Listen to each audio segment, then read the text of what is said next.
เลยกันดินโคมแต่กันเราจันโดนนะพี่ขันเราเล่นลูดตัวข้าจุนเราอมท่อมาเสกันดินมาเซลสนัดไหลเซลแล้วกันจันนะครับพี่ขันเราลูดตัวข้าจุนเราลูดเซลไม่จุรังไงล่ะมาใส่ปะเทียนถูเราไงขางเวลาที่จุนไล่การสาวข้างกันเรื่องรู้เห็นเร่งได้กันเชียร์ลูกกันโรมความมิตรเนี่ยติดโกโก้และเล็กทนบุ้งสมปัตนีเฮียนตัวเดียวปัตนีก็รันดัชช่วงโดนปัตนีก็รันหนึ่งเราก็รันเชียร์ช่วงโรมความมิตรเนี่ยติดโกโก้และเล็กทนบุ้งสมปัตนีสร้างขัดจังสร้างจวินกันเชียร์ไงสุดที่จวนอุณาเตอปะเทียนคงไอ้น่าวางเฮียนอินโทยนั้นนุ่งเล่เทียงดิมเล่ปะเทียนลมกลางในตูรินอินทักษะสุอินลานากังเงินเจ้าจู่อินนองบอลน่าอมเร่งนี่เฮโคเวลดานังเฮียนสุอุลาปะเทียนดุจงอัชฮาเลลมกลางเล่ชัดฟัมกิมจู่อินเชียดเฟียเซนันอินริลรูอัทราอมินเหลาดังลำจอกตัวรูปะเทียนอินมิเปกคงไอ้น่าวางเฮียนอินจิงะตูมาอินไงหุดโตกอเลียมาอินไงฮุลวินปะเทียนอินบิดินเนนารินนัตโตกอเปกอังเซลินเฟลตะกางไงตัวจอกตูริมกัติเชวเจ้าตักสับพุ่มขตาเพียงตั้มตักสับพุ่มขตาเพียงตั้มตักกันเนี่ยเพียงซงทิลเจียรอช่วยนางโลวะจุดเตียงพวกอินไก่นี่ตั้มตักนิมัยละคริสตาจวนตักสับพุ่มขัดกันนิสีอามัลมาลินอินเพียงต้นเชวกันนี่เวลาที่อภัยโมพวกเมียดูมาฮีอินไงรูบิกเลยเฟลบิกกัดชับบิกกัดเตลเราจวนอินคอมพออันนวมเราเตียงตูร์ข้ากันนมเราว่าเพียงตั้มตักมิชิงตักสาเหตุออกมาเบ่งเฮียนการเนี่ยนะเห็นจังไกเราไม่ยติดเทเราว่านาเฮียนเนี่ยนะเห็นจังไกเราไม่ยติดเทเราว่าเขาเตียงเช่นกันคริสตาจนเพียงต้นกันในริงตูเตยกันอินมังไงต้นนักกันสักเรานั่นแหละกันอินโดมต้นนักกันอินปุยต้นน่ะเงี้ยกันโถหูชัดที่อะไรมันนี่ติดข้ากริลรัวตุนการสวะหันน่าใส่ไม่มาแต่น่าไม่มาดูเอากระรอนสวยเบียมาใส่จงใจนะกันเนี่ยไงลัลปาอันพัทยามินมังไอตูนั่งอินไว้นักเตะดิเลงินลัลปามินเวงลัลปาอีกส่วนดิเทียมหิมตะกะลัลปาพัทยานาจะส่วนอินคอมนะหุ่นตะกันในเทียเชนาส่วนกันในเทแล้วว่าเอ็นนี่เซลัลปาวินน่ะดิเลงินกันทิลตีนะคงทินเร่งมินอมพิยาทินสานินะลัลปาเฮลัยหุ่นพีเอฟเอ็มเต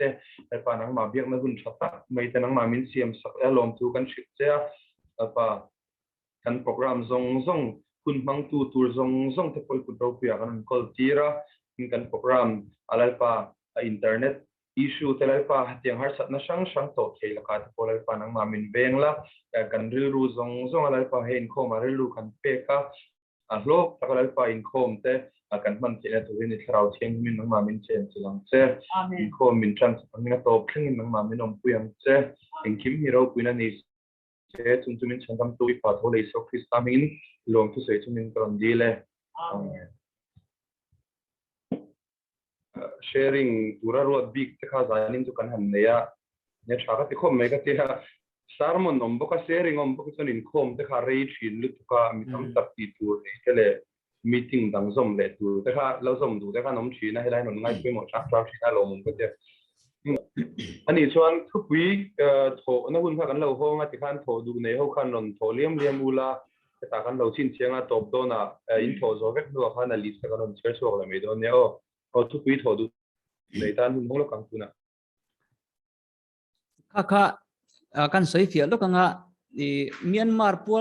บิ๊กเลี้ยววินกันตรงใจโดน pray for เมียนมาร์กันนี่อังยินทุกวีกันโถโคมังะเมียนมาร์ลำนี่เลี้ยมเราว่าเขาจะสวยรีเราตัวนั้นเนี่ยส่วนนักกินะ second prayer อาคาร second session อาคารกันดู prayer point กันทองกันตรงใจรู้เลยตอนนี้ถ้ากันสวยเฟียเลยลูกกันนี่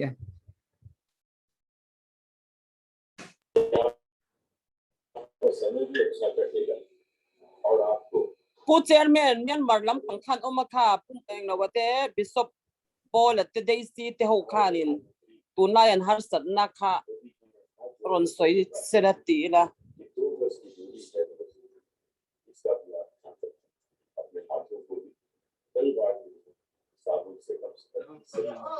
นี่สิครับสวยแต่เสฮัสสันนะครับจริงอ๋อได้ชี้แค่รอนสวยภาษาอังกฤษ Đi xí khăn sới mà sới rồi sẽ đi xí khăn. Sẽ cái này bắn đi phu lá rồi không bị à alo puri na khan in Daisy kha ti deuh sa ting ka ria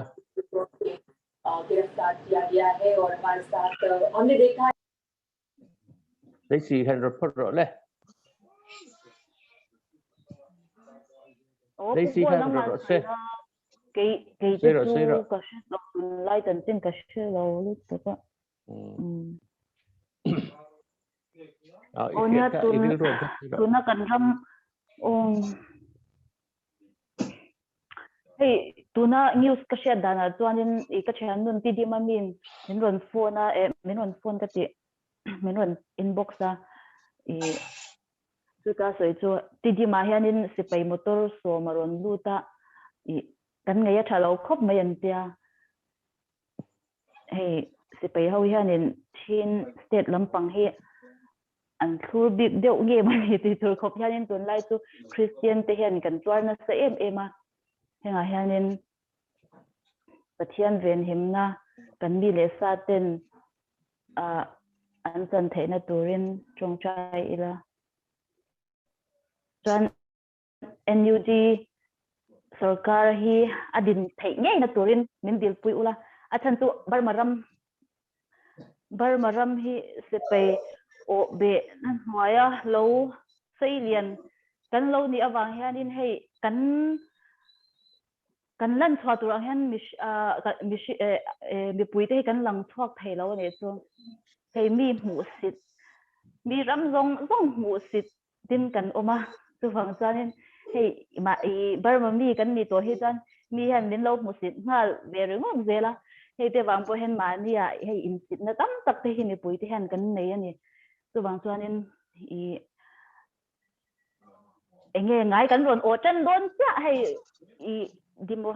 nghe episode gì aron lalkhanin mi te lon kan lo ve kan cha ti hen tiang hanin har satna kan ron tok ve le a subang chanin kan ma hun next generation a hanin cái mani ang nga hay mani in sit na le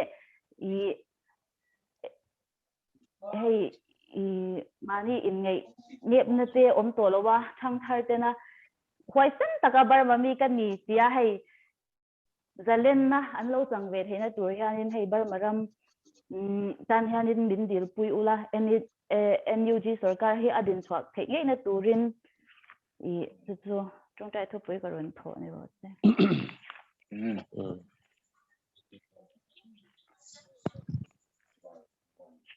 karon tui ni ve le ga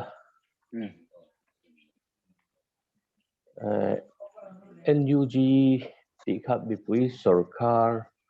ani a kha hei EU lamte Europe lamte in enge France te le Ukraine ti te South Korea te Japan te khatiang ho khanin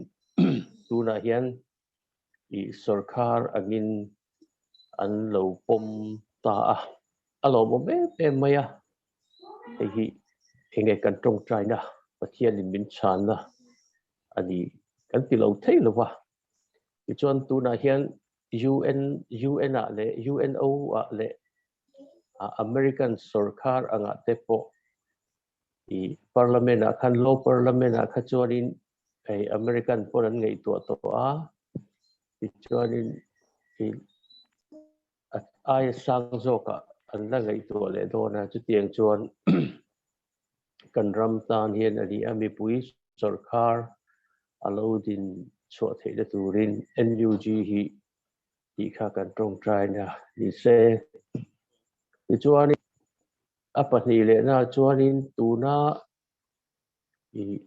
kan tawngtai na chu mi hi chiam lowa he boy na hi chin fel hi kan du bara mi pui te hian chu tuna sipai mi pui sipai ni lo so te sipai te hi enge kan tiang thu dik an hriat thei lo wangin tu te nge kan do an ma ni enge mi pui him tura sipai te khani an mipui hum him tu ra te ka tu na hen do me ka chu chu eng wange kan do kan mipui te kan ka ti hi acha dan shemia lowa chung te chu enge kan tiang thudik an thil lo wang khana ni ta i una sipai tam tak te hi enge aron mufia te hi chu an tlan bo zela when lai chan chin kan hriat na te khanin te china dula dei sina soi i chin hil slama motor som lai an lol chawati te kha ania ma se chin hilan han thlenga an driver te chu an tlan bo vekati te kan hria i motor khal le tu po nei to lovin an omati te kan hria ni chan chin aron langa chu tiang chu tuna sipai ho te po hi i enge mu na dik mi puyan ka chan hi enge kan tiang an hriat thei na turin i trong trai te kha mangila ti kha kan han rot pel tua ti chuan apoi bo ber mai i herama hian Christian te hi atlem zok kan nia i atam zok major hi Christian te kan ram kan lo ri thei na turin pathian he la trong trai la chu pray for Myanmar po adin chana nia enge i koram hi iswar laliswa Krista tan yang angkha kan trong trai de thupui berani wangin mipui tam zok te hi Christian an lo di thei da turin laliswa Krista zui tu lo di thei da turin trong trai la ti chuan achunga Christian om te po hi tun hun te hi kan chan chin tha ril na hun ani tuna kan hun har sat lai te hian enge kan nula tangin Krista nun alo lan chua zel thei da tur te hian min trong trai pui ula ti te kha kan rot del du ni lobe thu pui tho tu dang kan lo me bo anom to lo tu rangai la tuna thu pui anon to khatlem ha lo thiam ang in garon chei chu khanga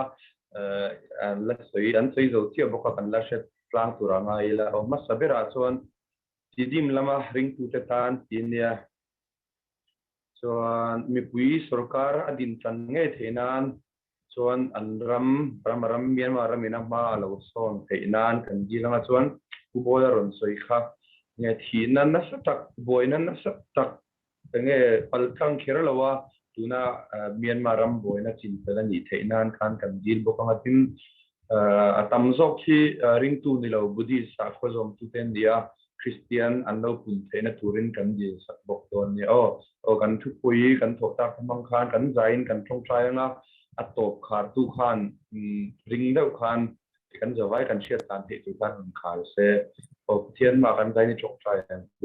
mani mai kha kan on theu mai don nia mai kha on theu tu ro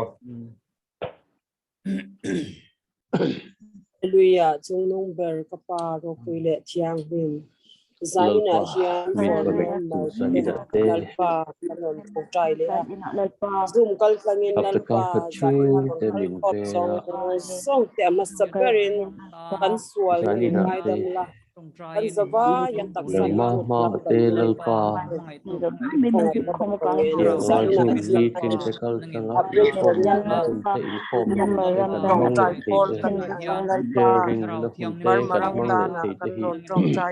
kan lom na hian lalpa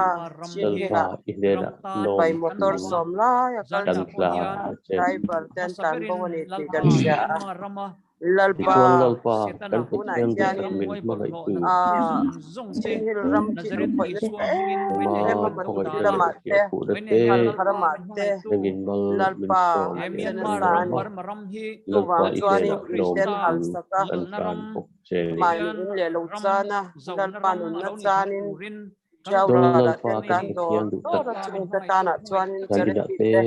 te sang sang kan te ram te ta bo na te an kon kan saka Tawngtai ya zoram lal me pa pui ten thei to ka lei na tin an lo tuam lo ma boy na heng wanga ro chon pi nom na kan ron om che to la cha pa tu na lal pa sipai e swan ni na kan ram boy an na na hi tho na chin hi pel i an tharau thei da tu chiang ring che thei na in lal pa nangin ko mal min turin som mi sak la ko na kan ron in dir ne to na mai kan ron di to cheni chuan in hei an che zera an du duan ka lal pa an suar na nei lo te so nu pai nau te na ko an lal ho pa tu te le lal pa zui tu maya ri te ani pa tak an na hai tu sa oma oma in te po lal pa an hal sakan bom di mai pu kan so sia kha te alo heng in chin he te te tu hum ring him kat la le bar maram te hum him pui ro rel na non ka ni democracy kan non ram ni federalism chuan lal pa in min te ma alo din so te in democracy an chuan zaina yanin itam nang ma ni takin ta nun mal na an so par na ko in tin le ti la te wan te lo chuan theng pa tu te heng te hi an lo heng ram pa i ko na kan non ni na lal isu pa chi i kan ko lo la te pa tu na em hian na an la te chwa da tu lo lom an tu heng sa ai pa chen eng tin ye o ma ko kan phet lam lo ba lal lal pa kan lal pa Pathian du tak min mang thei tu takin zai na kan te au ma ko le om pui par le maram thong le chu ta sa kan ngai sam la hum thra te gol se ka ho in te ka ta hi lo kan lo mai lal em pa na te da ikom lom la tu an ho kan ko lo ta te berang rang nang ikara win chuan ka pa la ro an ti tin ti thiang ti hin lo min hmang ai thin chu mi pui twal na nei lo alal pa an nai nangin sa lo a thaber rin pong tam min ruat sakanga to a khong ai a thaber takin rin lal rem pa min an ruat tin sakang nga ti tu kan sai ring la sakha lal in pa thu te to kan dal a i dil te withdraw thai turin khong ai na kan chuan non lal men pa kan pathian mai du ni tak par marma hian lal pa iram lo thleng se khovel ram salen na lo lian jok te thleng le se na nang ma ring tu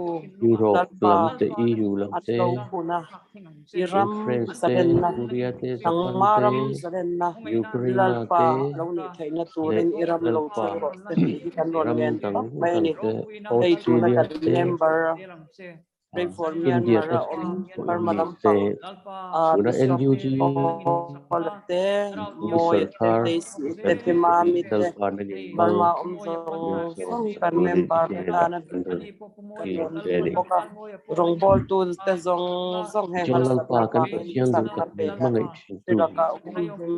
sak na Naina pe la lalpa rin na nangin konga ral pa pui sau sau la an rin na lo ti pui tuna sak kan sau boy na le sak kan har turin sat na pong a ila te hi kan ron ti rin lalpa kan ron ngen mor rin ko ni tu te chu ke ma ni nga pa nga pa ni pathum tong trai na chuan lam an mai ti lo le ron chuan lalpa om se la nge tiang lungai le pa ke ni malam unau kan ho ron tong trai hi khongai takamin thamon lom ngai te chang thamon turin tu lo ni a mal som turin nem ikhongai na ngai te heng hong nem chon tu kam lo ni ni a chuan min bei sei na nei lo te ne na bei sei na pe tu kan ni the de tu rin lalpa na ni mal min som la ti in zani na ine na kan ron pi le che ni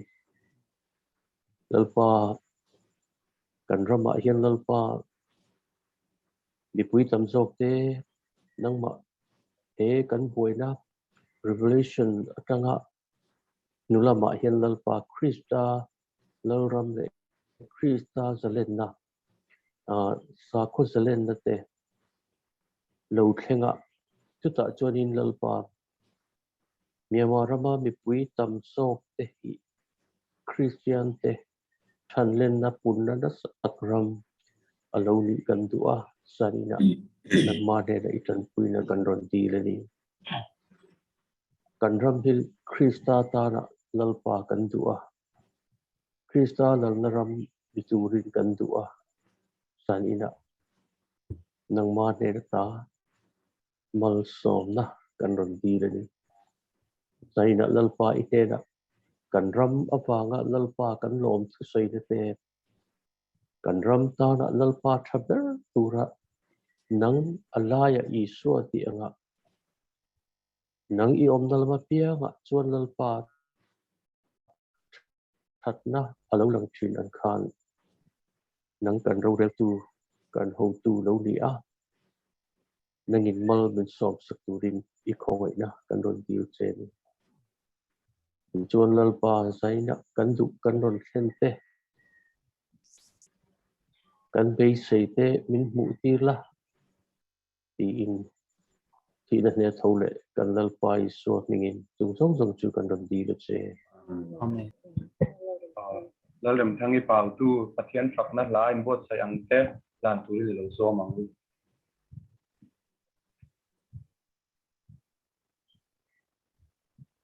Hello. Cái Instagram tiêu phê nga cái Instagram tiêu nga ya initiate kan na kan Ole. dia. Inza vain Pathian mi chi bai ka buk chewa. Hei kanom natte a ge natte chian lo deu ne ka wangin kan han Instagram sik soi deu te an nga ya offer. Kan tinga nga. A shat thei chuan a tha ani mai tu nga. Hello. Oh, try.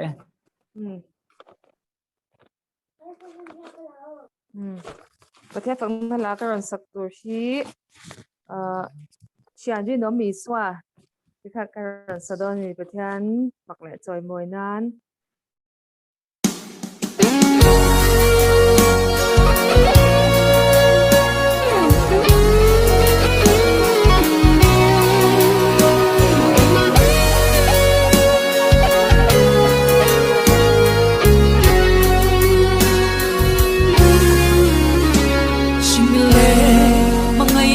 đồn sang đi theih bay thom na in ka lo khat chi in nga na arin ka gwek hi alo om lo ve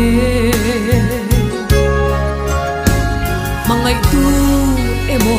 ti a ka lo sia ching zom ten she oma lo khenin kyan zai angele si chi ma se dang lam ngai lo chian jin o i swa ka nei she oma le noa ma po adang lam ngai lo mangai dai min en kol trin o kata kim ma wa min kha kham ngai lo kata arin ngom fo chi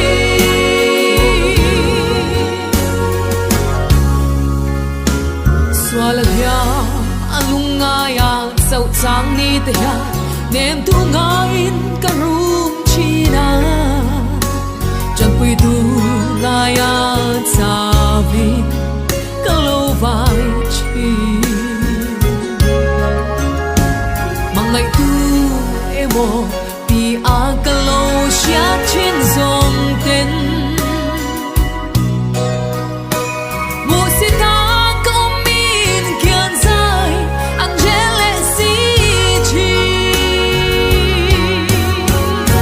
ma se dang lam ngai lo chian jin o i swa ka nei she oma le noa ma po adang lam ngai lo mangai dai min en kol trin o kata en kim ma wa min kha kham ngai lo kata arin ngom fo chi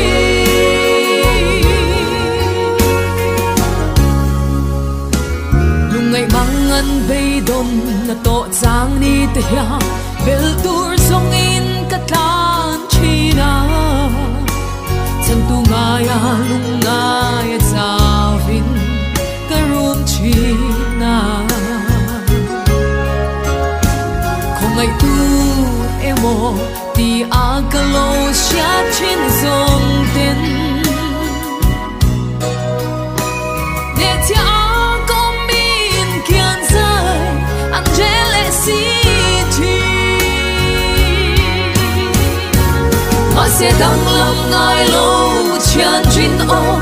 i swa ka nei she oma le noa ma po adang lam ngai lo mangai dai min en kol trin o kata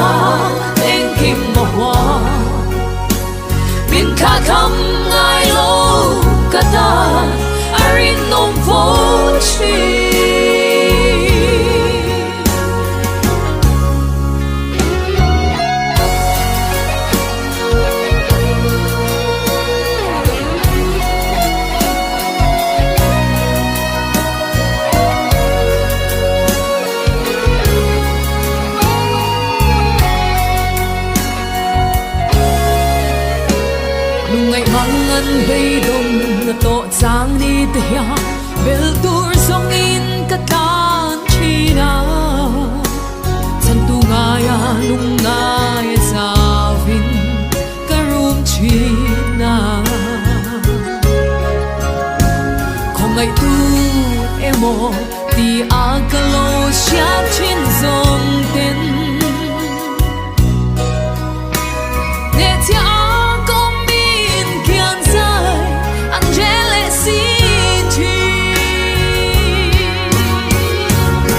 sẽ đăng lâm ngài lâu chân trên ô ý xóa cả này sẽ ôm má lên hoa mà po à đăng lâm ngài lâu mong ngày đại mình đến cô trên ô cả ta đến kim màu hoa mình khát thăm ngài lâu kata arin ngom phố chi mà sẽ đăng lâm ngài lâu chân trên ô ý xóa cả đây sẽ ôm má lên hoa mà po à đăng lâm ngài lâu mà ngày đại mình đến cô bên kim màu hoa mình khát thăm ngài lâu kata arin ngom phố chi mình khát thăm ngài lâu kata arin ngom phố chi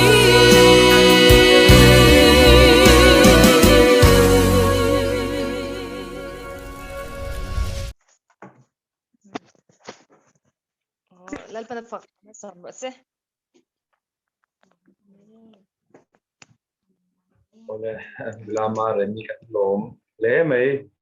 thian phak mai la mai nom tak te rồi na bun ron mang te internet se chungin pathian in lalpan na le tam takin mal som te sela na sa takini o te po lo thale zual de sela pathian phak amen kan lo zai reng turin du sama kan plan bok chani so mingin ole tuna chuan sharing to kha pathum kan neya patni zo kami program mahan pathum halang sia đây ani chuan tuna chuan sharing nei turin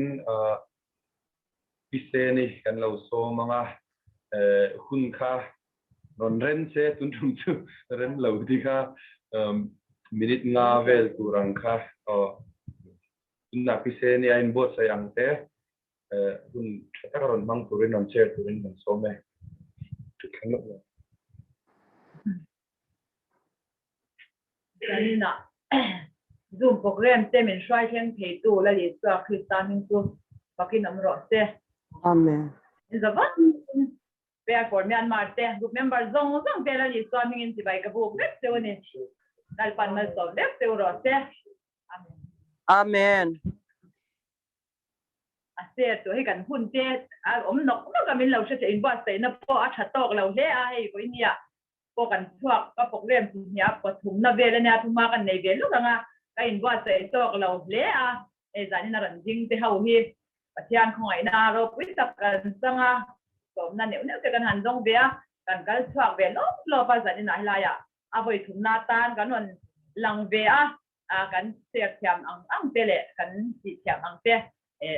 min lo ngai thak sak anga u takin min enge ngai thak dan lo zom khom dan pha min thiam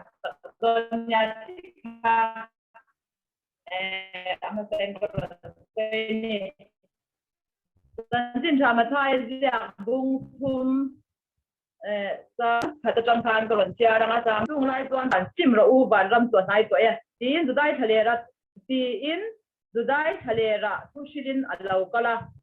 Ama, Suani, Zone, Isayan. Halera mi awro chuan lalpa lam lian sial ula akong te tingil ro ati asoi tia asoi kha ti hen thani se chuan chanchin tha lukazia bung som panga chanchin tha lukazia bung som panga sang riat achang khan kan chiaranga kung som panga sang riat tin me chia tu po duli som nein pakhat alo ang sila khon bar hala in chia tin amule ma lo zong tu nge ngun takin zong lawang tin amule chuan a thian te le aven te a kau khoma milom pui ro u ka duli lau kha ka mule ta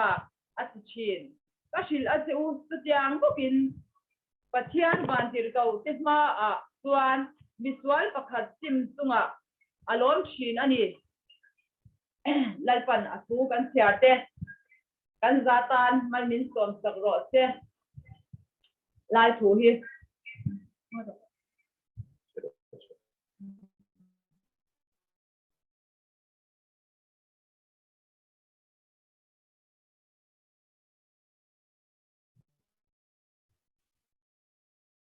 lai thu kan han sia som panga sang som hi panga jong khan papatan bau tung sang kha koi ten la hi kan sha sta pe kan thau kan char bel lo ka tin apapa upa zok tu la ba oma tin in la lo chen don chuan eng lo tum ri lam thom a shita a izwal sia lo pakhat akawa chu enge ni ta ti in na zota tin ani chuan a hena inaw alaw honga him taka amule awangin ipa in sebong nau thau taka atal ani atia tin athin ura alu du talawa tin apa su alaw chuaka athema nima sela ani chuan apa hena ngai ro kumpo in hele chen hi katom sia ithula hi ka oi lo ngai si lawa ka thian tine himin kan limna kan sia na turin ke te po mi pe ngai si lawa ti khen khani se tang som ni pakwa athu kan charte kan zawai nal pan mal min som sakle ro se amen sani na hianin pathian khongai na in heng thilai thu hi kanil ru om dan ang khang kan soi ve nok no kanga duli bau tung sang ka kan shat lar ba dul sang la takania bau ni na kanin shat ta pathiala li so krista ring tu kan ni ka boi ni hian bau to lo i so nei to vet kan ni a mi ma sila khoi la ya hian nge mo ke manun nge po hi lalpan min zo tho china khoi la ya hian nge bau na ka nei mo helai me sia phan duli so ma ne ya pakhat a lawa he duli hi zan bau ni ti ai shimya lawa ni suma alle jenga ka he ko in se kan sianga asa engma shelo anei tu chuan kan sia ni kha duli ta kha chuata asa ni ti kan sia anei tu chuan kan shirenga ma se kha duli ta kha bau ni ti ai shelo ma se anei tu ne na ta chu a bau si ni voinya po hian helai tu hi karil ruwa ron om dan chuani lali swa ring tu kan ni pathian mi kan ni rong bo tu miklim kan ni mo engko ma se lali swa hi kan bau san po china e helaya hian ke ma po lal pan min non dir tir thanin ka sia a ke mani ni dan tu ang hallelujah lali swa awak lal pan ti tura min ti te mo kan ti lo tam tak te oma kan ti tu kan ti si lo te siang khanin ni tinalal pan ma ngai dam kan dir o te van koi mo em he dulim som nei tu po hianin a duli pakhata bawa enge azonga hu ma lo khazat a hola a hol chwatum khan a hola ma ahmuwa alom ma ka he ka duli bau hi ka mule ta tia chen om khoben kha lo me min stomi tu tiang sa sang ke ni po hi lalpa lama bau na enge mo han tol nun na te kan nei po china ta han lalpa min don huwa pathian lam kan pan hi chuan lalpa hi alom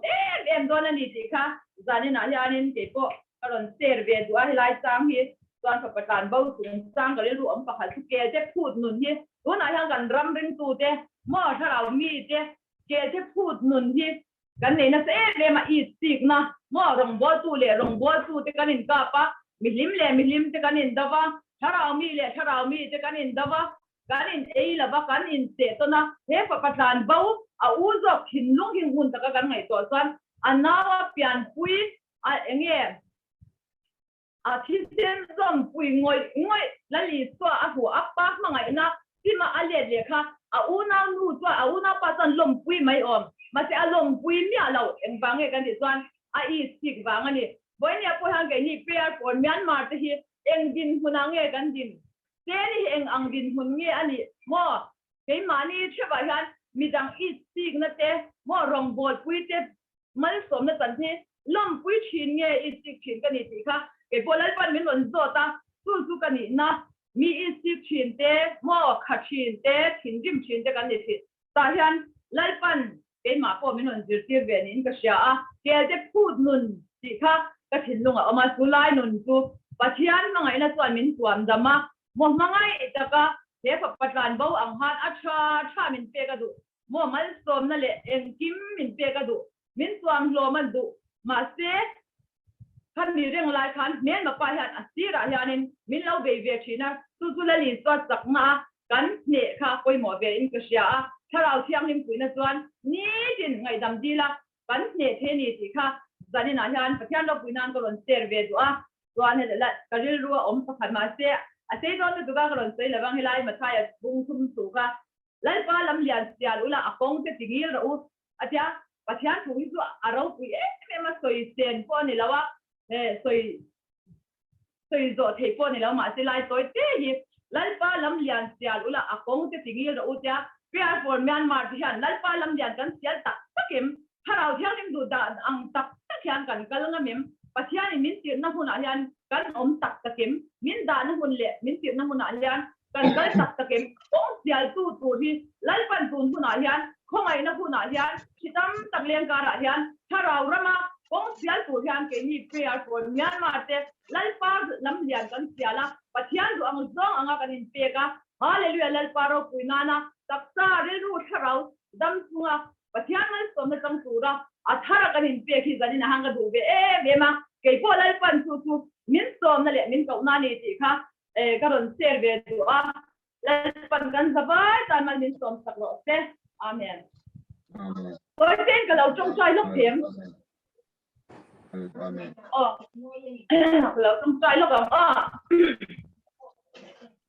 hallelujah lal pa tung nong ber kan Pathian min mai tu Pathian nu le en kim ti thei ni a ne chia te lal pa boy te riang bai te mi twal te chia ni hallelujah lal pa kan san na hi thil cha ni zon lal pa nang man mi ten san don lawa boy ne han lal pa thil cha te tharau ram thu te hallelujah ram thu te lal pa kan din mun zong in ang lo tak tak don kal khom te ni kan ni ma sila lal pa zani na han nang ma zat pakhat kan ni a tharau thiang lim ne na lal pa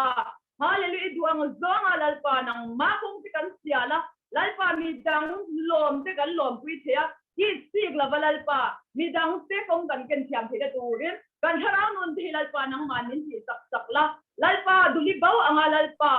hallelujah nang ma min zon na te nang man kong ka min kip sakani ti te sha thiama lal pa kan bau na huna ta ni ti na hole kan ngai na huna ta nang ma hu thea nang ma hol chua thea ke ni prayer for Myanmar te hi tharau thiang him hol chua thea kan om the tu rin tharau lal pa min sung khat theu tu rin hallelujah lal pa iram tung ni tu rin hallelujah lal pa kan zan ne na tharau thiang him thi ti the tu athani lau teng ro se en kim kan ti than hi la ni swa bang lau ni ro se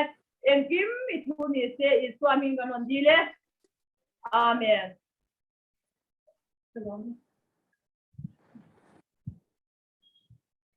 Bise ni soi chakop maya inbo sai na te tu kan soya bise ni chunga chuan tuna chuan sharing tu ka program shi ta hen pathum ka kan ne ya apati na hi kan ko le na me ngan nula dei ji kha Pathian tu share tu ra inbo sai ngang te share tu tu ngai ga so mang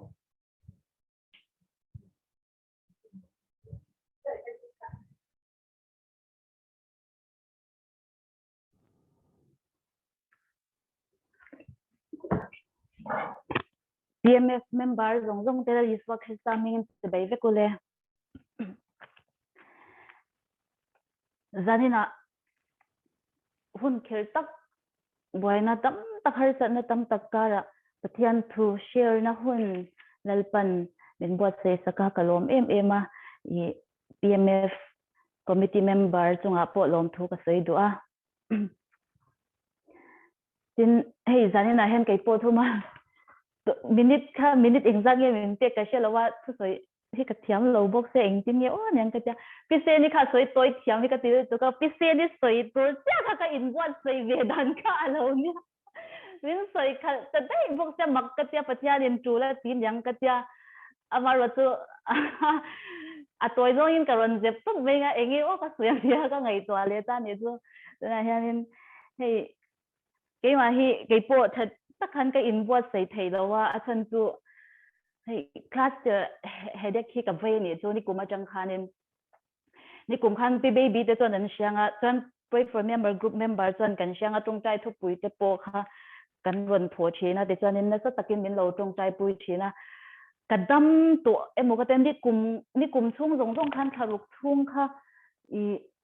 na sa takhan ka ve ni chu hemi aron tho dan hi chu mit tuya ron pla hi looking pel zong mai zong hi an na ka nap tui nen mit tui nen hi tu na po hin chap zo lim ang mai hian kameli a om renga zan ka mut thei lo na po hi hei kar ni ani le to a kameli avung ang deu hen ka sha hi phone screen po hi ka en tha thei lo ni ka mit te hi ataw vek to a I tu tiang chuanin ko oma thul mai te kha ka du rum rum a vein tlai po khan ka lu na lu tuk kha thil hi ka concentrate rate thei lo wa I chu wang chuanin hanin buat sei vak ka tum han kan buat sei lei thei lo ani chu mut kham lo na rei to nen dom doi reng nimin pia phei kha chu hei shooting nei tur kha kan ni box sia zan ka mu ngai box si lawa ka mel kha a phak sia ka mut thei nan ka tia mel te alo mel te alo pa ngai deu thei nan ka tia sai pon kha ka ina chu min ne talut tu ka atuk theng khan ka ruya ka buaya ti khanin I shooting po ha ka nei tha lei thei lo ani chu tiang vel chu ka ne tun lai ka bo lak chu amaro chu ni kum chung tong khan pi baby te ho po khan na sa takin an thian za ho khan phone atang online atang te khan men ron tong tai sak thina dam sel lo ma ila min tong tai sak thin na te hi pray for Myanmar na min tong tai sak thin na te hi Pathian ina thang em a har sat na mang an na nat na te ka to chang po hianin enge khamwan na lalpan min lo pe thina min lo tong tai na azara khanin har sat na te kha har sa lo te in ti ma yang ru she om lu tuk lovin kan lo pa sang thei thina ni ka har sat na zong ata halal pan min than thuak thina hei wang hianin ka har sat na te kha han soi le do ni la soi tur em hi ka se to ngai lo wani min thei hil tir vek zela lal pa hian lo ma chan tir thina wang hianin tu wang chan min tong tai pui na hi a thon ngai lo wa tu na hianin ka cluster headed hi headache hi enge labo lo ma se ni kum chung zong khanin lalpan har sa lo te in min pal tlam tira tu na po hianin hei ka in nem na ber chu po la po kha rong bol tu ro poi tak ani chung khanin ama po kha looking na ve ni khamo hei na athun chu khanin side effect po lo om ni ma na kha dam na kha adil ve na cha karin dan chan lalpa le kha po ka jak tha thei lo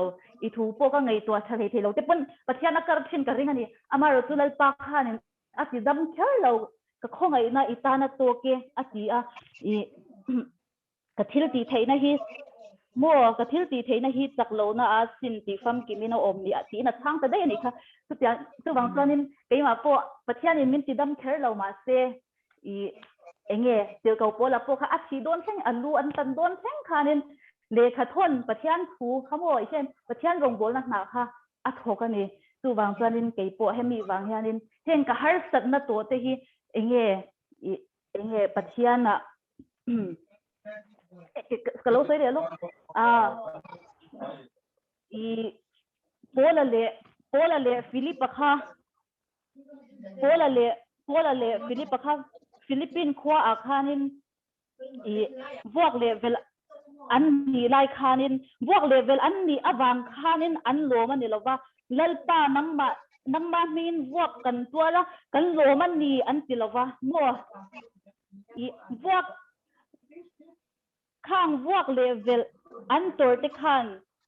lalpa an lom na kha khang vok level khan alak yang sak thei mei lo jok ani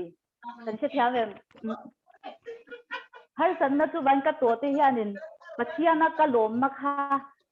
min lak kian sak thei lo har sak mang an na buai na te khan min lak kian sak thei lo ani tu kalom na em in tawngtai na ra ani a har sak mang an na te nya she om na te hi tu ring tu te na kan to tur zel nia ma se i ma son na ko ha min pui tu ber tu har sak mang an na she om na hi ni ka chit hi na tu bang chanin i ke tu kaloma har sak mang an na te hi ngai a te po yan ka nei zo thein ke ya har sak mang an na lo ma thon e ka kat sun na sak e ma changa kan mu thwa tu lo i enge lo shiat siam mo tuar siam ti vel te hi ani kan lo shiat siam ma kan lo ma thon siam kha chuanin har sa lo te in kan lo pas langa ti khanin ring tu dun ko ma chon na kha kan lo nei thena ne tu karon soi ve do a kanat na atanga tin i enge nikum thung zonga ka testimony karon soi le lo ka nga nikum thung zo wa lockdown thung khanin i enge ke ma po kha foreign lama program nei tur kha kan ya ti khan pandemic ka wang hanin engkim mai kha a top tam tek mai kha ta han karil ru kha a chi ai na se em i rongbol ui ka thian helam mizoram te ho mizoram lam te kha chuanin online a te rongbol nei thia chuanin hetiang ka chan manipur mi te ho po ni seng lockdown an ti chung po khanin thil tam tak i kha an ti thei ni chu ke kha chu khatiang han ka ti thei ve si lo nat na chi sang khan min bom bok nen rongbol thei lawa lungai dewa ka om lai khanin pathian nen lalpa i rongbol hi i ka ti thei bok si lo ka ril ru hi avan shi om em ka tia khat tu ti la ya pathian ena min than na tu enge ti chuanin tuna duli bawa soi ang khani ta hamo tuna duli bawa soi ang khanin hei pathian hianin i tharau bo pakhat po kha angai su angai poi mo ema kha duli i suan tu emo in beram za anaya pakhat ati bowa beram som ko pakhat chu nu chia in pakhat bo chu zong turin akala mo i abo chu a mu a alom te ema midlom pui ro u ti in a chen om te chu a soma ti a tu tiang kho cha pathian hen tharau bo pakhat tu na mi ti se ni soi kha ani ta ma se karon soi detail to lo ma han ron soi to tho bang khanin i kha tharau bo khan ya i tharau beram bo kan vazon na hianin azong tu tinge po kha mo i ni kan lo bo the ni chu kan sha lo hlan khanin chu ba ton enge poi mo de ton pathianin enge men ron diak na ti chuanin nang ma kha rin on takin tatan omla rin on takin i om mu na tang khanin i enge rin on takin omla thel takin omla tu i rong bol na ni mo tu rong bol na ro pui takani ti hi i ke ma hanin aron lang siang te ma he khata han kallo mani tu rin on taka kalo na te thel taka tu shat pui lawa mo thel taka ka pindan thung la pathian ta na kalo in ser na te i kalo ve na te hi lalpa ta na rong bol kalo ni ti kha min mu fia ti ra pathian khanin tu kalom te ma chu wang chanin ai tiu ko po la chuanin ka ti sa ai ka tak sa ti ni ka ti sa ti nge i ka thun hua ya ka da ti ni chu tiu ko po yang i po han ama le ma kha ronga in bol ti na ni chu a thun hua ya han da i ati sa tak zong adu zong kha ati lo shim ati tir lo shim ha ati sa kha mo a control top ama ha aronga bol kati kha ni chu a loi mi hei ya i mi te ne na tan tin tha kan ba soi thei lo ni pon om huna pathian in beram bo pakhat angai lut ang hian ke ma hi ka lo hlu ani chu bo san thei reng kan ya wang khanin rin taka i ka lo om na kha pathian dung zui tu pathian rong bol tu kan ni reng ani ti kha min siat fia tira tu kalom em kha ni kum thung tong kha chu lom ti khanin rin takin i ka om huna khanin pathian tan khan kalo i om ve to pani tu ani chuanin enge o ni chuan in I karon soi le du chu adang khat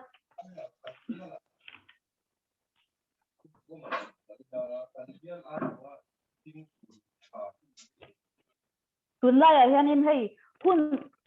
sung hi kan rap to em ram le bible na a soi lo sharing ani na agin topic di karon nei to lawanga I ta du ka ro om ha karon share ve do na ni tun lai a hianin hei hun sung bible na a soi sual na pung tak ziate sual na hi hei shipung tak ang hian a pung tak ani chu de top mayang a pung tak thop mayai I nawa hun lai po khanin kan bua sual na kha a pung tak lut tuka nei in angte mo anin neya I chuanin Pathian fapaten mishing fanute te kha an nei pola in nei pol na te kha tiang zong kha I chuan same enge mi pat na te me di khan an mang pol na kha atam em kha Pathian a ho em a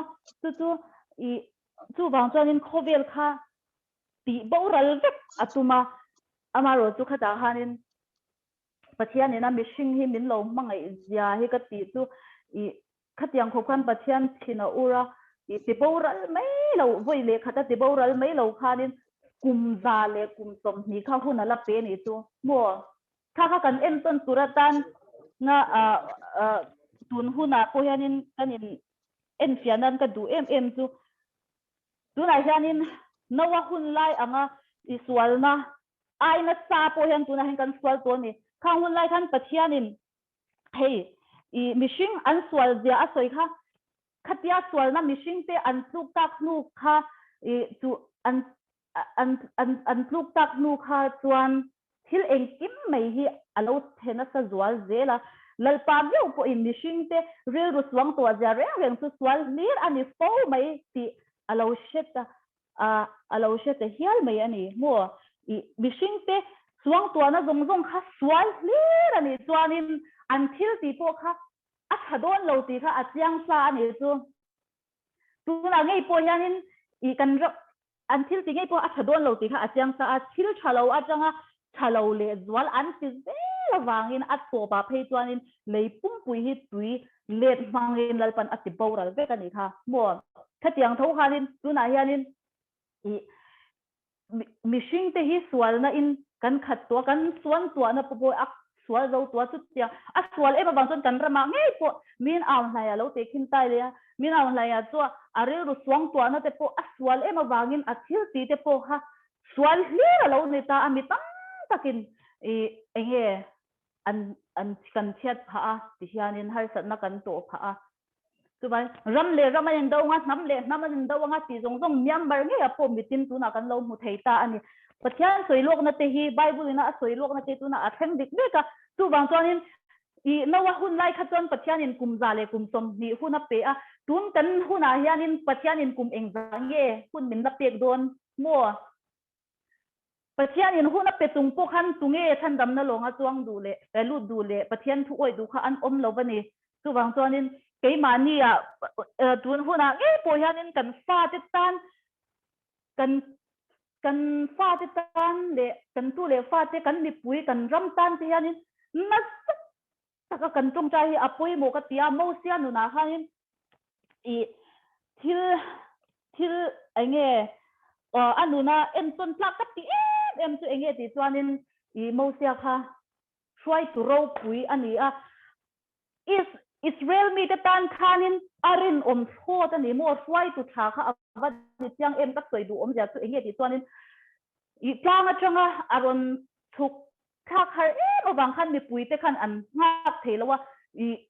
enge mi lem mo enge mi bong lem te siamin di khan enge thil dang kha an lo idol ani chu khata khanin Pathian kha achina ur ema mo tia ne han kati boral tak dona ni atia ma se khata khanin mo tia khan anin kara khanin lali swak Christian kanin kara Pathian le kanin kara palai lo thok ang khanin mosia khanin mo Israel bi tele Pathian in kara khan palai na ha thoka ngai dama dil saka anun na ran khuam khanin mo I miswal de tan khanin I ngai dama dil saka di chu an nun na le khabua a ming thai bo ro atik ma kani khai shem hei angai dam lo ai chuanin Pathian kha akar thiam em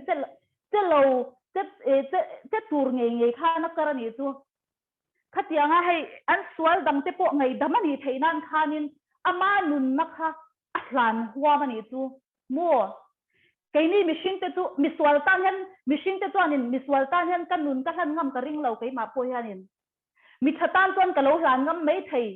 ka mangai tan chon ka lo hlan ngam mei thei ma se miswal te tan khan kan nun ka hlan ngam ka ring lo ani chu nun na le khabua mani nun thapa khatianga Pathian ka kar ngam he ka ring lo shim tu en ton tu rap zan ina hianin pray tawngtai group kan ni ang hianin I voral tan hian kan nun na hi kan hlan ngam em na takin mangai na tak vei na tak thin lung nen hianin kan tawngtai tu em ti hi in ngai to changila chu tianga kan ti lo chon ma kan son thei don lo ani kan rong bol na hen zia anei thei don lo ni lalpa hi ache thei don lo ani mo tu wang chon Pathian in heta tawngtai mi tak lo te jok te mo thil lo te swal thin kan ram tan kan ham tan tawngtai turin tu na hianin group min din saka chu I he min din chan hi kan chian apoi muwa rong bol kan ni mi da ta na kan tawngtai hi swal dekina dona hianin hei pujem sa lo te khinta ni la pujem sa hi swalin aboi na sem dona hianin soi tok mayang ani ama po Pathian rong bol du em na achanga adu lua ta wanga thil ti theina te adu lua te awangin mo hei ten a local swal zo ta ni chu heta hianin dir yam mai lovin ama tan ti hianin mo kan nun na plan ngam khop hianin enge Pathian ne na hian atharau nun tan hian kan dil sakem ti te hi kanin ngai to chian angai ani chu bang chon hei hi rong kan rong bol na ani chuanin na sa takin kan theina zongin kan takna zongin boral te tan hianin tawngtai thinang u ti kha mosia nu na tanga enge ka dil thwa ve pakhata ni mo chu wang chanin zaina po hen keini po hi hanin ming mai mo ming mai ami ka lo tawngtai thin ti hi kanin ngai to chian let kanin en let hi angai ka ti ming mai me tawngtai kan ni kha chuanin Pathian kha ache don lowa chu wang chanin ming mai tawngtai tu ni lovin mo mangai na tak kharau bo mangai na tak thin lung ne na kan tawngtai rong kan bol photwan lalpa hi ache don ani ti kha karon soi du boka chuanin Pathian pathum atop matan topika chuanin karon soi du le pakhat chu Pathian in min lo shuai to na te hi ingai tuan le pawang u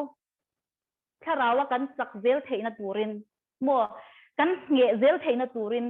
ingai tuan le pawang u ti ka soi du Israel mi te kha han soi le te Israel kai chu Israel mi te atang hianin mo tharau pian na kan ya wang hianin ka tui pui em ani chu chan chu kharawa ka pian ma hianin mo gui thin lung oi theilo mi mo pu sing mi kani kan du le ka pa ka mo pu ka tikhan thil he ka tin na sa thelu to kani chu hei ma se Israel mi zia ang pia hata mi zia ni tika mu pia tang khatan ka zaklut tuka khata tang khan ka sim ma ka tharawa pian na karon nei ni chu chu wang chuanin zaina po hianin ka soi du chu Israel mi te khanin Pathian ina ai kuptara matanga ansal tanna atanga ashwai thua te thil mak tak zana thum mai pui le chuna thum ding ne na ashwai te kha theingilin tui pui se na kan pui zong kha theingin khale rama an om khanin ei tur in turan nei lo khanin mo pu turan zonga vuina tur ran zonga mo chuanin kha an vuina te kha mo sia ma a vuin ni lowa pathian ma a vuin lo ni thina ni chu keipo khatiam ta khanin ni thina ni chu kanu bula kalo vuina te kalo mo pu thina te zong zong kha pathian kanu ma a vuile eng lo kha kalo nei lowa pathian ma a lo vui thin kha kalo ni ti ka shet pian te khan ka zak thina ai tharawa ka pian na hei exodus mosia thu mosia le kha mosia na alo le kha lo zia bu pat bu thum hi azak lo mi mosia hen ro genesis exodus le deuteronomy hi anin ka sha mosia bu hi hei ka sok pui lu to ka ke chuan chu wang chanin zaina hen ka soi du chu Israel mi te khanin he ta an sal cham la ya sabel dai khani chu an wangai ni mo pathian ina alo shwai to na kha kanan ram theng thei tura alo shwai to na zong kha thei hilin ngai to le du ya lo khani he ta kan sal tan na thin kha kan lo ngai to le fok thin ani chu kan sal tan na muna khanin ei tur tam tak nyang nar takin thin ma ila kan ta na thalo ni ti kha kan shemya lo kan shet chung reng po kan ngai thin hei kan du anga pathian kan che a chet lo hianin mo kan vui thin ani chu wang chuanin keima po kha kan ni lutuka katana ange foreign ka la ya nuam sa taka ka hun lai te enge ka du ei thei le in thei mo du a party ti theia ka hun lai te kha ka ngai thina ni chu hei 2012 khan calling kha ka dong ta calling ka dong wa han foreign atanga ron ho kha ka ni ta khata khan ka du anga ka du thu sam anga thil lo theng lo khanin enge mo pu tu ha ka zonga ka thinari ma ka lo ho pal min ron ko ho pal ti khanin ka vuina sa thei tu ka ni chu ma se kha ka sal tan na kha khalai ka va khalai ka sal tan na mun hei swal rong ka lo bol na mun kha ka ta na thalo ani mo ka ngai kha ka ta na thalo ani ti kreng ha ka ngai tu alo mo rei lo te nom na ka lo du awang khanin hei har sat mang an na te kha tuar thei lo wa ka na atang khanin hei pathian hi ka lo soi thereng thin tina alo nia chuwang chanin kan nu na hianin he ta kan nun hlui kan hlim hlop na thin kan du ti thei le hlebru thei le kan du hei thiam te kan lo kom thei na mun kha ngai lovin mo pathian ina min lo try to na thil mak min lo ti sak to na zong kan ta na ator na te chuanin har sat mang an boy na kara po min lo chan chwa na zong te kha ngai to le zele la kan testimony te hi soi thar zele la ti chuanin thara wa hianin ma kan son zelanga nge aya nge pathiana kan lom zel don alo ni mo pathiana kan lom phot hi chuanin mo mi zong te hi mo kan mu thavek in the vem pathian lelpan keima oro keima lom ro ut ka tile pathian lom ro ut ka kan lom hi mo kan lom hi ton pathiana kan lom hi ton in mo mi that na te hi kan mi swal hi kan mu man to lo reng ani tu bang ton lom hi pathiana lom hi apoi mo ani in the vem chuanin mi that na voina ka thinlunga lang pakhat tu mo ka ziak thua ka ma se ka no da hen ka no ta kei ma swal na ka mu len to le mi that na ka mu lian thina mo ka swal na ka mu fia po le mo mi that na ka mu lian thina ni chu mi that na ka mu reng thei na tur chuanin enge ka ti angai ti chuanin pathian ma ka reng alo ngai ama ka lo reng ngai mo ama Pathian ma hian kan sual na te alang pia thina ka Pathian ma hian in kan sual na hi alang pia thin ni tu kan Pathian ke bula kan om pia kan om reng phot kan om reng ani phot chuanin mi kha kan mu thalo thai lo bani tu ani Pathian a hian om reng ang u ti kha karon se do tu na hanin bena khan nen ron remind na minute nga tling to tia ti khanin ti to phot mai la I hunda nga te po nia kan la share de lang ha I kan thiam ang to ka ti khanin bala nei noya kan ron se te kha lalpan malmin som sakro se kalome la de ji ro pui khop mai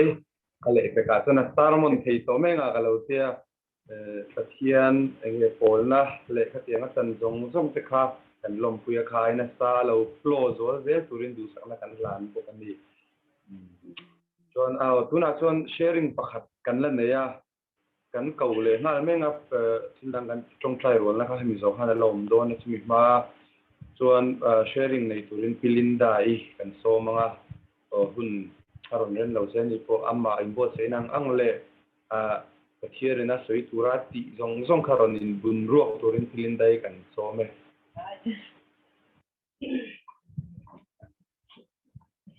ole kan Pathian hing tu fakin omro se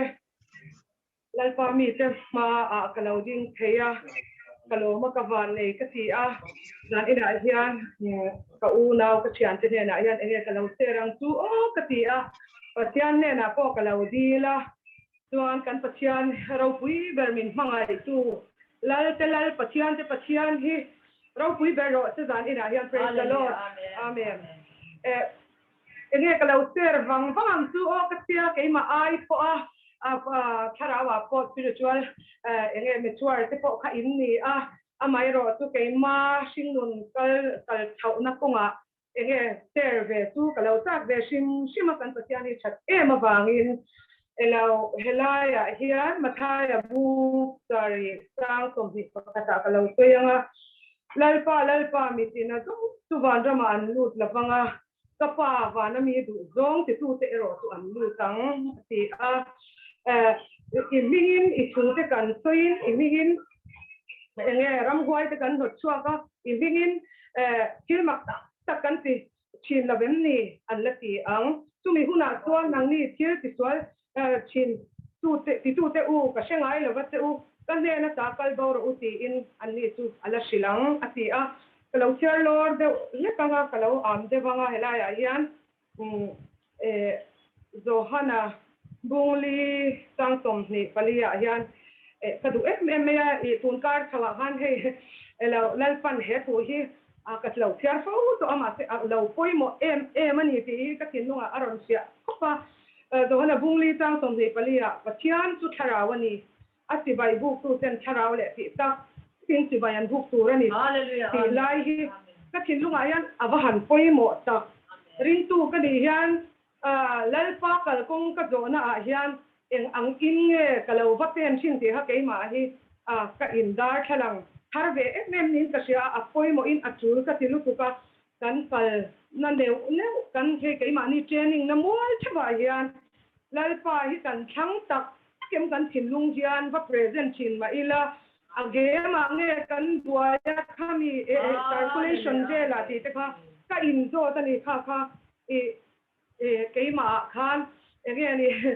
tharau Pathian tu tharau ni ti ta le din ka tak sa tun ron hunul nulang tharau mu thei lau zo ka thin lung khalal I chu ma pek turin ka lau peto gem ti kha ka thin lunga alo sia lu tu ka he again ni ke ma mo te nya mi dang ko khan in ma mo ve em mang ti ha ka lau ring ve to pa tu enge ni kalau ti ring nam pasani te so hela ya hian kan Pathian bokin zohana bungli sang som pa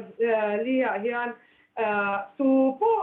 an ne na tui ka pek chu an ko chunga tui ka pek tur chu an ko chunga tui na alo omanga tatuanun kithin athik thawang ati a helai tu tatuanun kithin kan lalpa Pathian ro pui takhi kan nun na tur hian enge tatuan hekin atik thawang ati aro pui tin ka sia lalpa min lo siam khi ở đâu pin cắn vàn này nó sẽ em ni in cái gì min lâu tiệm tổ bốc á chuan khá rau lệ thì ta rất là cần si bài buộc thế cái lâu tiệm nó mất sang han lại pa mi tin nó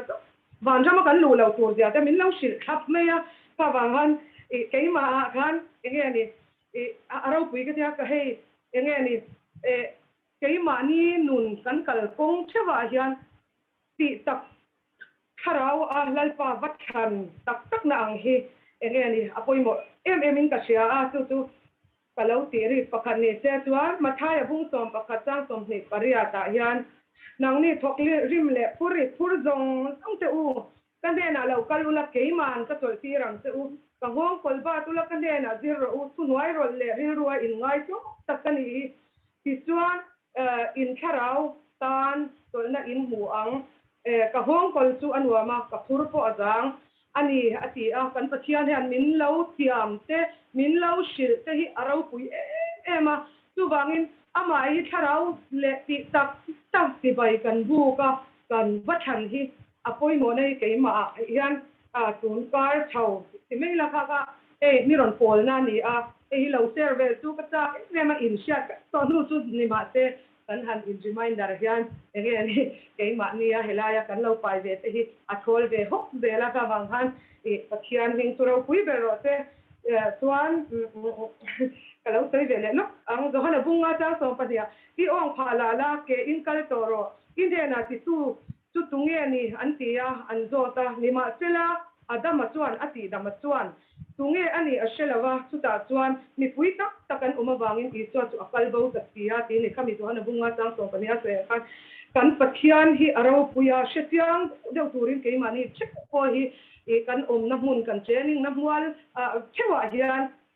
enge ni pathian tan hian wat thang tak kila enge valu thuk deu la kha acha in ka sia helaya hian laipan ati dam ta ni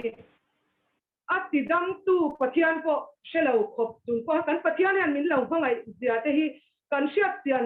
lai po min lo siat tian zia te hi ke ma yan tu kai fma tu he thu hi pathian rau pui nan enge ni kalau tiri ve the ni te kan pathian rau pui ber hi tharau le ti tak de din si bai bu turin kalau som ve tu ni toi te kalau chong chai lo ka nge hallelujah amen lai pa hallelujah rau pui ber kan pathian lal pathian te pathian ni iba han rau pui em lal pa nang ma hi tharau le ti tak de ti bai bu turin min sila lal pa nagin hai tara ko sha do ko tikiro la shi lal pa nagin kan kal na ko nga hian lal pa men amen hallelujah lal pa kan ngai ala la ba min ya ko ti na lal pa hallelujah dan ina la lu dong te kai ko ta ko na le yan cha dong te ko hi lal pa nang ma ti sen thil ti thaina I tlan to na dong ai mingin mal ka to ma hallelujah God chale na hallelujah ipa ke hi lal pa el ma pa yan atu to tin kun ta yan ano bon la ni hallelujah I tharau chiang ni min lal pa he shino ko hallelujah shino ko cross amin he sa tek to lal pa hallelujah praise hallelujah shino ko ule now ka chiang du tak dong le ron en tu dong te po lal pa hallelujah kan sa bai nang ku kan ni kan ma lal pa nagin kan tor na le lal pa nagin kan shom na dong hi imal tom na nagin hallelujah le pa hi ra be ina dona ni Indaw na tulay pa, indaw na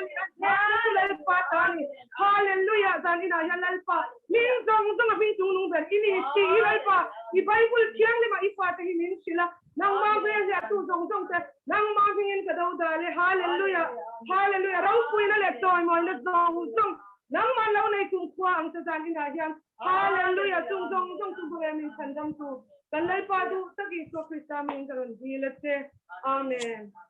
Oleh ka say tawag ni Pat may rase. Amen. Amen. Kalome.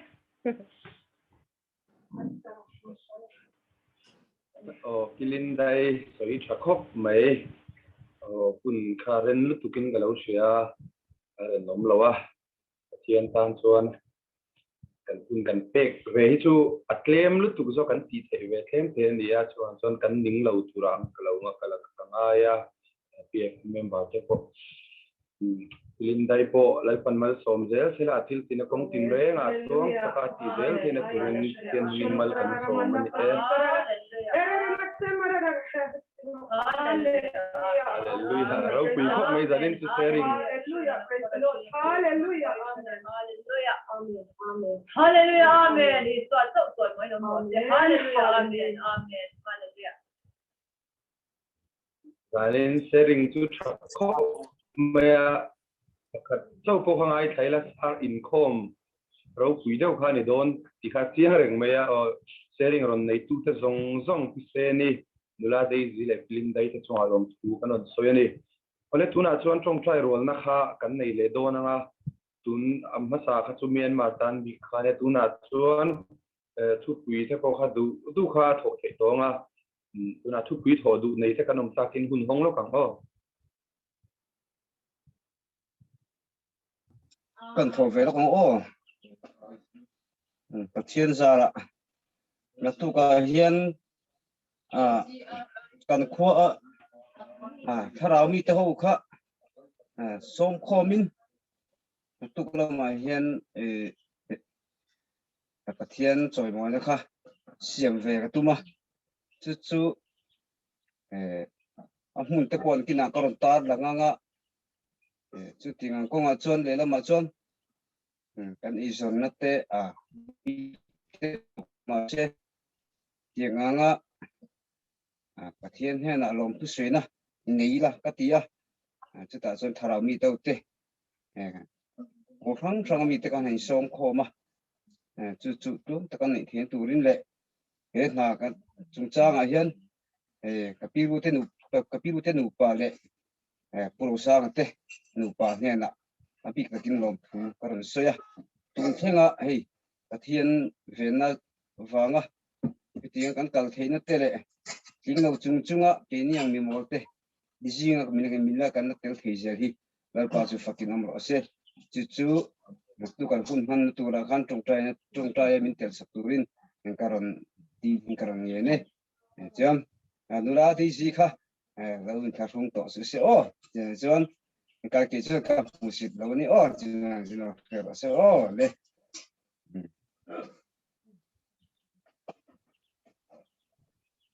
ถอดเสื้อหลังเลยแล้วถอดเตะเลย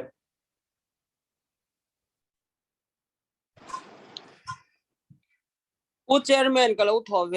เดอังเงก็ว่าป้ากันตรงใจวิชินโรบัตดัลเรมซังนะคะดำโดยอิสวาลวางตัวน่าเอเบเนเซอร์ไอซียูว่าไอซียูว่าต่อละวัดปังไงอะไรดำจวงละวะ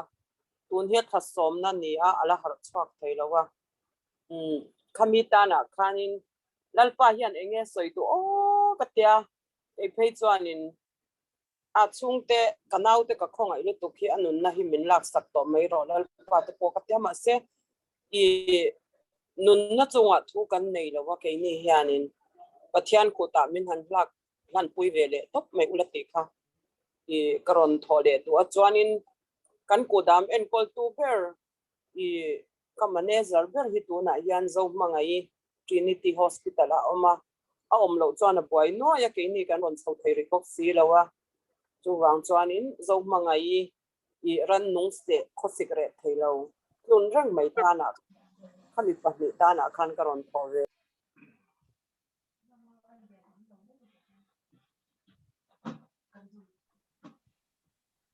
ถอดเสื้อหลังเลยlâu thổ về nghe thì với nét trang in ai zon là mà chuan thì Inkhawm kan han chana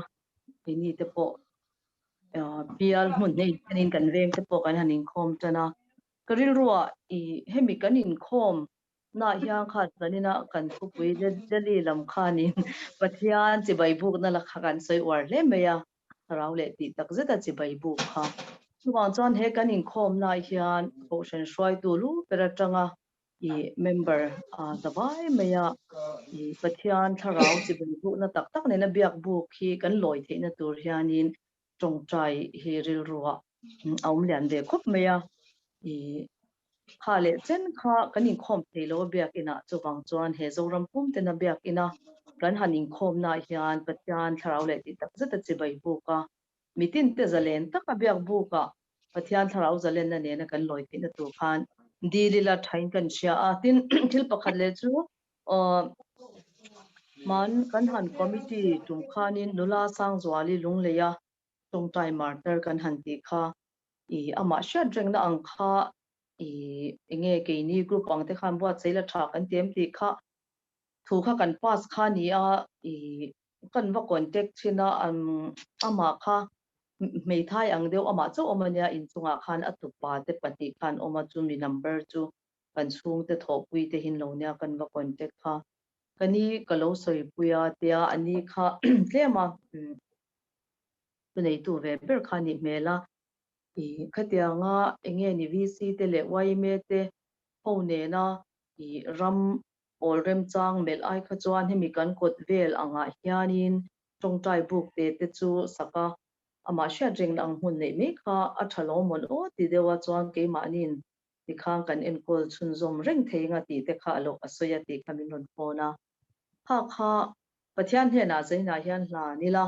Pathian du dan le Pathian ro puina turani a kha mi hmuna kha i enge tangkai taka Pathian ko na hmuna mi ten kan lo mana ye lali swa tel na lali swa Inkhawm na mun thata kani theina tu le Pathian du danang chu ma kan lak theina tu khanin zaina hianin kan rulan anga piang khanin Pathian he na hla ni la ti kha kan ron tho ve ni e kan ron tho ve lok pilian chungi blood transplant tur tan tawngtaipui la ti kha ka ron tho ve du a ama hi tuna hang chemo te ala a ame ro chu ataksa ti chak na tur hianin i ama hi sugar nei ania a sugar te hi asang em a zing le tlaya insulin pe ka nga ya chu i ataksa alo chaka i blood transplant te po an ti thai thai na tura in Tawngtaipui na karon thoni chu tin ngoi ro karon tho to thowa ma khanin pimoi helaya delia omlo te pon kan sia thlom karinga pimoi fapa kha damdoi ina tang chuanin a chuak to a ame ro chu taksa te la chak lawa alakal theilawa a fapa zorama tan le ama pimoi ina chakna te hrisel na te nei the zel na khani Tawngtaipui leng u ti kha karon thoni e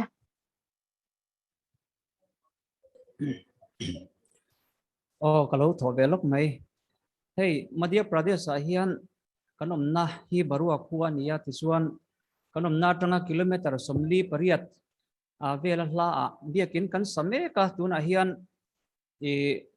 kha intretho mei theya tharau bo jong tu missionary manloka thi Madhya Pradesh thi kan director Reverend Vilom Tima le nula silal din pui te kha an thi an boral kha ania covid awangin ke mani damlo rol pui te kha an nia chuan nula lal din pui post ania chu aum to lo ta ka chuan ke ma kuta kan ho tu ten hebiakin hi ti in sum le pai ko kutan da veka chu zanina hian min Tawngtaipui turin kan ngen du sewa asan chu dodal na aron rile zeu thina RSS so hian aron en thoi me chu ganan chol le zok thina a video koron seranga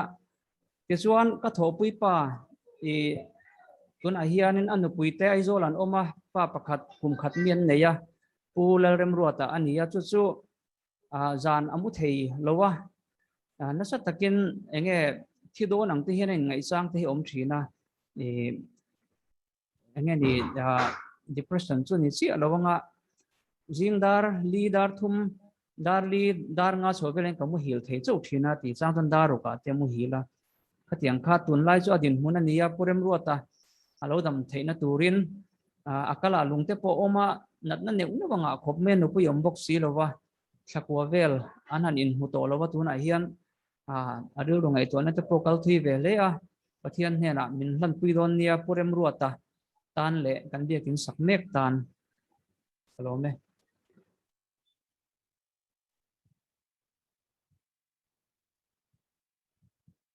adang kan la om em thu pi tho tu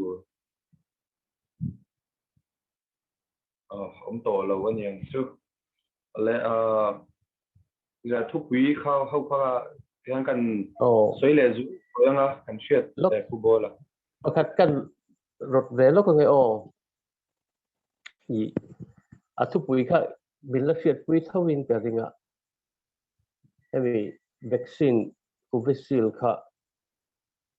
helaya i rongbol tu ho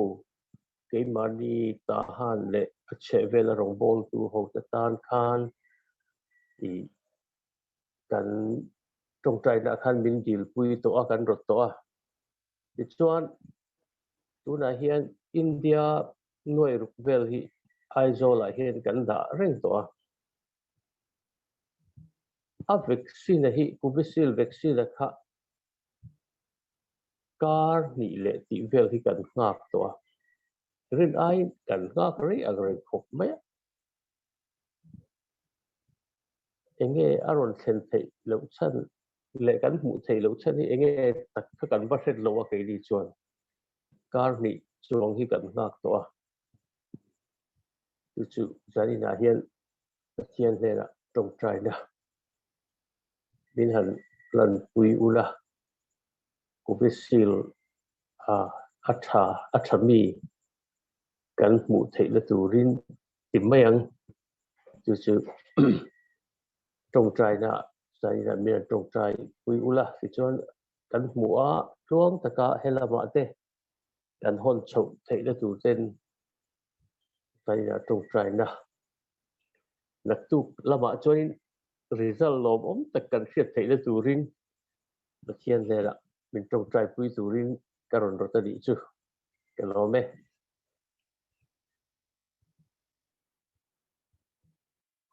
le kan om to lo dura ngai la kan pui tho ho te kha karon share suak zoi nga no le man takin masabera chuan purina sailam khuwa pathian choi moina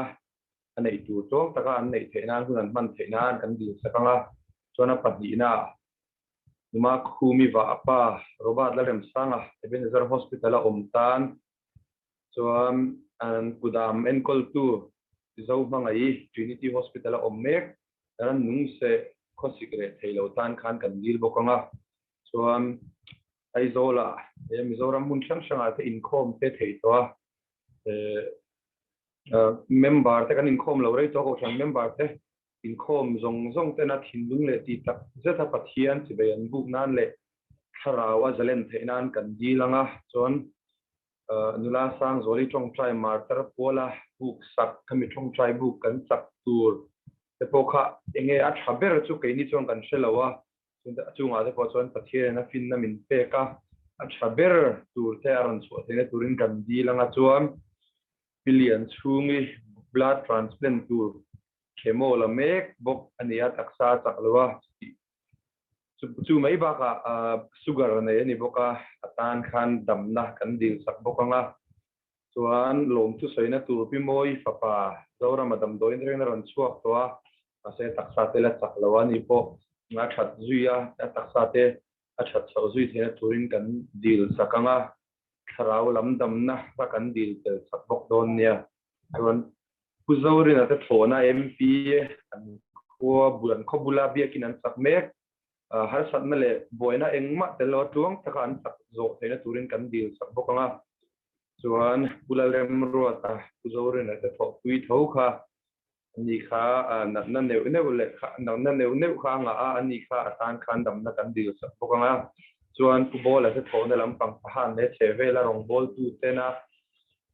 covid vaccine covishield an cha mek chepo kar hi chuan an ma to chuang taka lo thlenna arong bol tu tena vaccine te thata ka angla khani tuna tan khan kan bil sak bokanga ko atam de ulek na in kan she vek thei turanga ila o khatenga kan tho thupi tho sang tele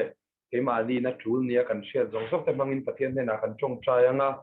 atop na so helama tang garan siam turanga ila in unmute vek thei khachona lo mo matang kan zain pathian ma kun ni lo chong chayang pu Olol pa chungnung bermin hangai tu sahina hian pray for Myanmar te zoom kalchanga chong chai bul chai he Australia rin chat ngai kha kalpa kan ka kalpa pai bokong se la for moi lo amang che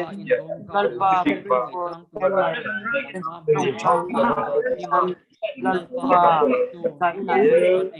quý họ tổ trong các ngành tế hoàn nang ma ban lo con là quý quyền lâu chắc kuna kan ngai khak ang khan lalpa covid kami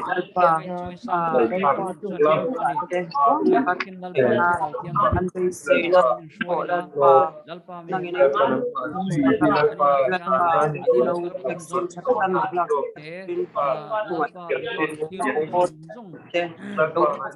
tamang an bay se na te pot ku zo rin ya lalpa rong kan an bo sakla sarap kai fuan se tuan achian tak ni ai zon ko lalpa na mga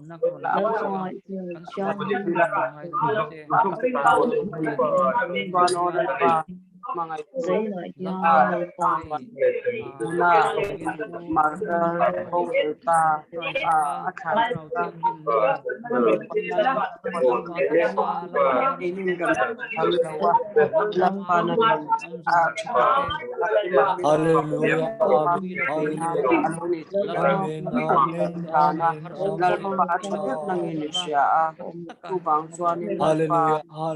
amen. Hallelujah, amen. Amen, amen, amen, amen, amen, amen, hallelujah, hallelujah, hallelujah, hallelujah, amen, hallelujah, hallelujah, amen, hallelujah, amen, hallelujah, hallelujah, hallelujah, hallelujah, hallelujah, hallelujah,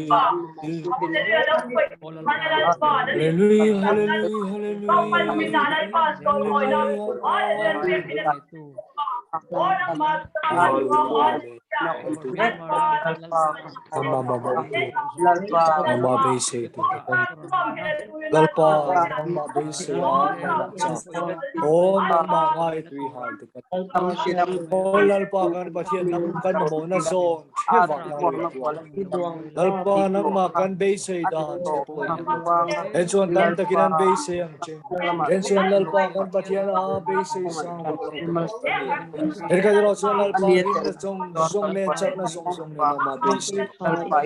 inang lo tak tak kan yang lalpa se o kan ma mo da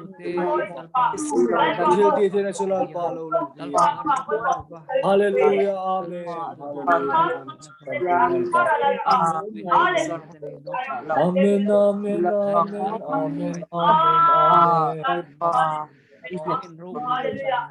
hallelujah, amen, hallelujah, amen.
Hallelujah, hallelujah, hallelujah,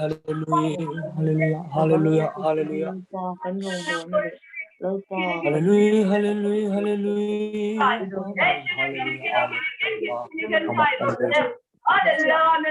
Lalpa nang makan basic siya. Oh, hindi nga lalpa nang kayo. Hallelujah, amen. Hallelujah, amen. Hallelujah, hallelujah, hallelujah, hallelujah,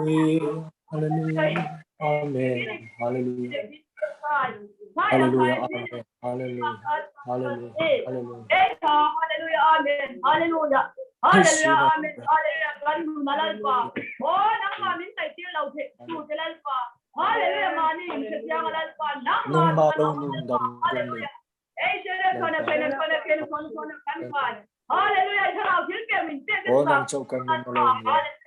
Nang mana, amen. Hallelujah. Atwa kapiang min lalpa. Yan kan tuan in lalpa. Hallelujah, haraw piang lim lalpa kan. Hallelujah, amen. Ang dalin na. Hallelujah, amen. Lalpa min sa dong sa bado mal dono. Hallelujah, kapapa na mi tu zo tu dono ni. Ya kan lalpa. Boy po lalpa idun zo tu sa lalpa. Iramalu tu kan ni parawin lalpa pia inin mu la. Kan ke pen tin lalpa malin son la. Hallelujah, kan muna chew lalpa min da na muna chew. Hallelujah, tak le hoy takin zo so na. Now sunan lalpa takian si kan na pia ka. Hallelujah, zani na lalpa kan na pia ikalani lalpa. Oh pia ko Myanmar bukhaw niya lalpa. Why lalpa na ma kan sana lalpa. Hallelujah, yang kimini tupe kan oi sinang zani na lalpa. Itupe oi tu kan ni mai lalpa. Hallelujah, kan san ha dam na lo tempi. Hallelujah, in taila in si ka labin. Hallelujah, bidang tilon ng tongtok he lalpa. Mani in da thatu lalpa. Hallelujah, amen. Hallelujah. Hallelujah, midang tilom na kan zog ito turin paraw tiyang din. Hallelujah, midang tim mga ina ko nga kan sanyan ito turin. Hallelujah, zani na yan lalpa iko isa na kan ngaya. Hallelujah, darshan lang lalpa. Hallelujah, mani siya siya talaga din ito turin. Hallelujah, swalen tin na paraw tiyang lim sa utang kayang kan na yan lalpa. Kay mali nun swal po min muti ito dan paraw tiyang lim. Hallelujah, lalis ka kita kan mamosya. Zari na hanggang ngayon, lalpa ng maini. Hallelujah. Hallelujah. Amen. Hallelujah. Amen. Hallelujah. Amen. Hallelujah. Hallelujah. Amen. Hallelujah. Amen. Amen. Hallelujah. Lalpa kan takimin mga ito event. Lalpa ika isyo na lalpa nasap lalpa kan saha. Zari na po lalpa live muna. Pray for Myanmar lalpa.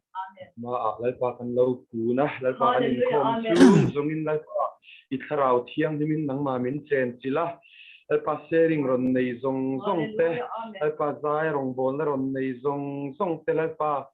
hallelujah lalpa aban ro pui sap em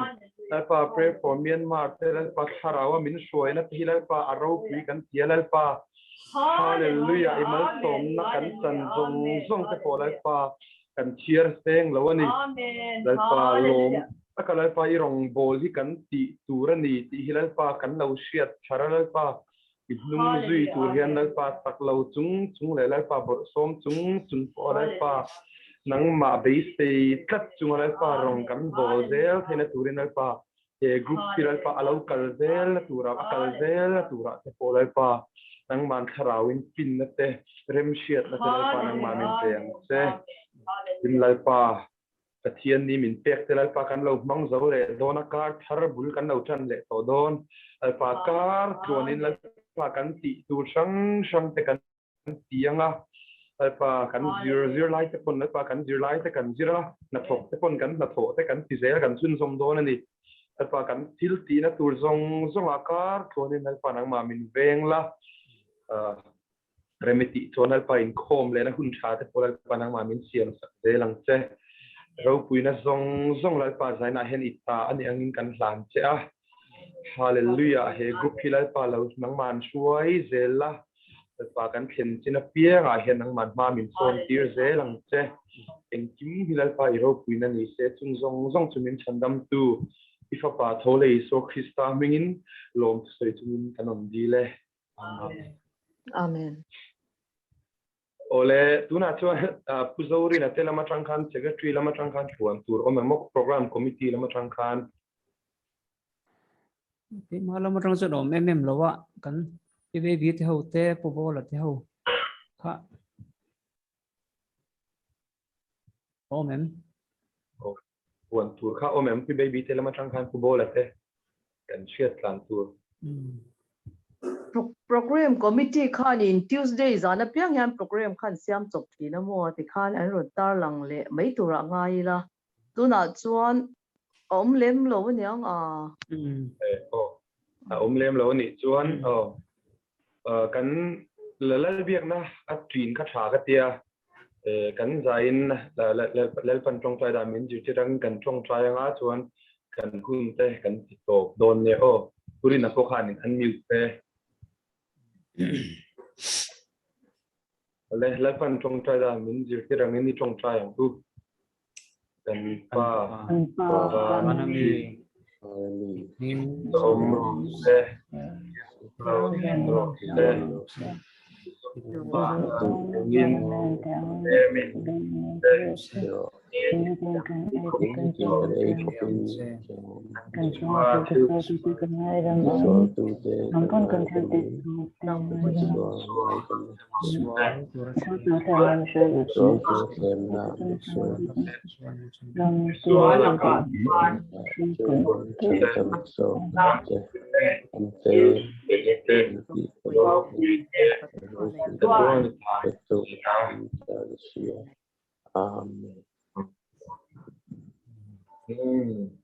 in ngày in mail muốn nom khóc mày ka